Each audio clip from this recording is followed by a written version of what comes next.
नमस्कार दोस्तों, आज मैं आपको सुनाऊंगा दिखावा, एक मंत्री की बेटे की कहानी।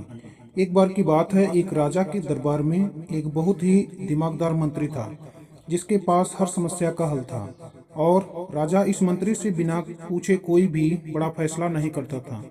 और इसी वजह से राज दरबार के दूसरे लोग इस मंत्री से जलते थे। एक दिन राज दरबार में राजा ने अपने मंत्री से कहा कि तुम इतनी दिमागदार हो, लेकिन तुम्हारा बेटा बिल्कुल मूर्ख और नासमझ है। राजा की यह बात मंत्री को अच्छी नहीं लगी और उसने पूछा कि महाराज, आप ऐसा क्यों बोल रहे हो? आखिर आपको ऐसा क्यों लगता है कि मेरा बेटा मूर्ख और नासमझ है? राजा ने कहा, मैं रोज सुबह जनता से मिलने जाता हूँ तो वहाँ पर तुम्हारा बेटा भी होता है।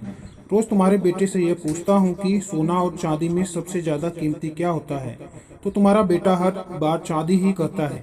राजा की यह बात सुनकर दरबार में मौजूद सभी लोग हंसने लगे और मंत्री को इस बात का बुरा लगा। मंत्री बिना कुछ कहे सीधा अपने घर गया और घर जाते ही उसने अपने बेटे से पूछा कि सोने और चांदी में कौन सी धातु कीमती है। बेटे ने तुरंत जवाब देते हुए कहा, पिताजी, सोना।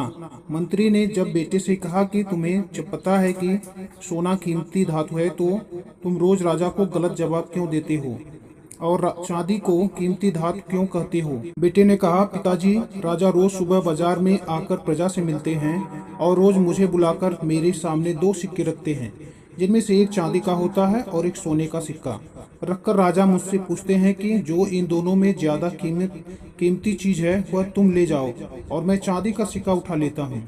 यह देखकर राजा हंसते हैं और चले जाते हैं। तभी मंत्री ने अपने बेटे से पूछा, तो तुम रोज चांदी का सिक्का क्यों उठा लेते हो?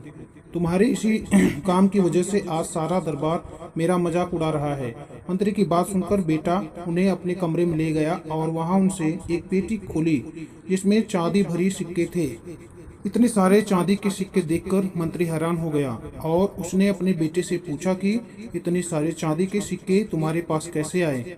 बेटे ने कहा, पिताजी, जो सिक्के राजा मुझे देते हैं यह वही सिक्के हैं। जिस दिन मैं राजा को सही जवाब दे दिया और चांदी के सिक्के की जगह सोने का सिक्का उठा लिया, उस दिन के बाद से राजा मुझे कभी भी यह सवाल नहीं पूछेंगे और मुझे रोज का एक चांदी का सिक्का मिलना बंद हो जाएगा, क्योंकि राजा का मनोरंजन तब होता है जब मैं चांदी सिक्का उठाकर चांदी को सोने से ज्यादा कीमती बोलता हूँ।